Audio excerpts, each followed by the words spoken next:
प्यार और भूतिया हवेली। आज अंजलि की शादी है।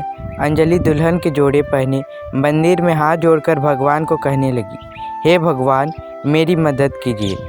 अपने ही शादी वाले दिन मैं कंफ्यूज हूँ।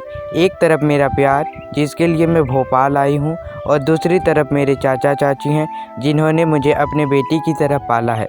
मेरी चाची ने मेरी शादी एक ऐसे लड़के से तय कर दी है जिससे मैं कभी नहीं मिली।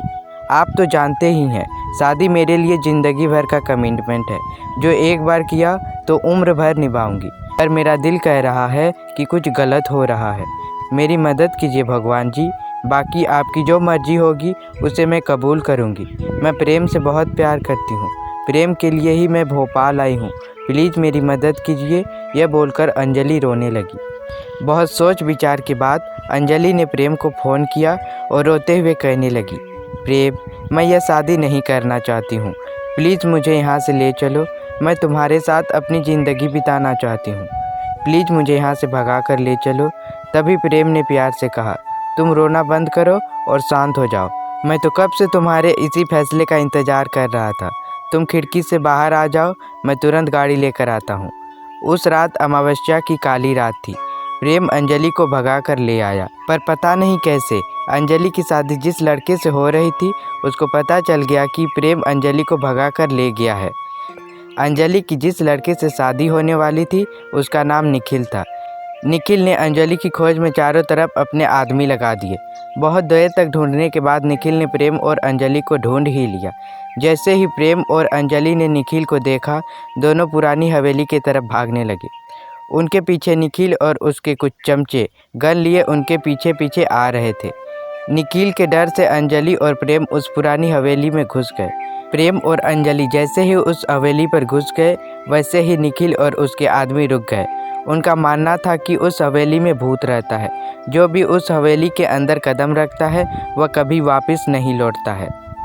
उन दोनों को हवेली के अंदर जाते देख वे लोग वापस लौट गए। पर प्रेम और अंजलि बहुत बहादुर और साहसी थे। दोनों भूत पिशाच को नहीं मानते थे। उनका मानना था कि भूत पिशाच नहीं होते हैं। जैसे ही दोनों दरवाज़ा के सामने पहुँचे वैसे ही दरवाज़ा अपने आप खुल गया।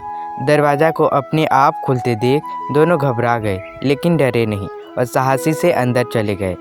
जैसे ही दोनों अंदर गए वैसे ही दोनों के ऊपर किसी ने हमला कर दिया, जिसके कारण दोनों बेहोश हो गए। जब प्रेम को होश आया तो उसने देखा वह एक कमरे में बंद था। चारों तरफ अंधेरा ही अंधेरा था।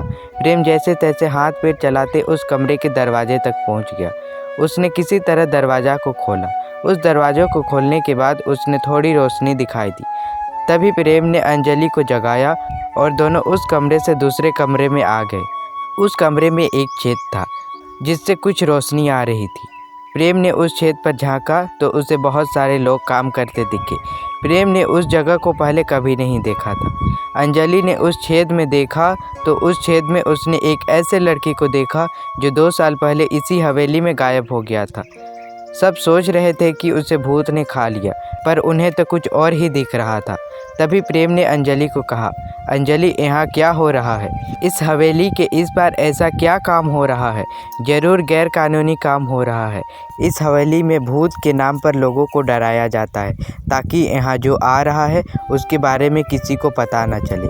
प्रेम ने अपने जेब में हाथ लगाया तो उसके पास उसका मोबाइल भी था। तभी प्रेम ने पुलिस को फ़ोन किया और पुरानी हवेली में पुलिस को बुला लिया।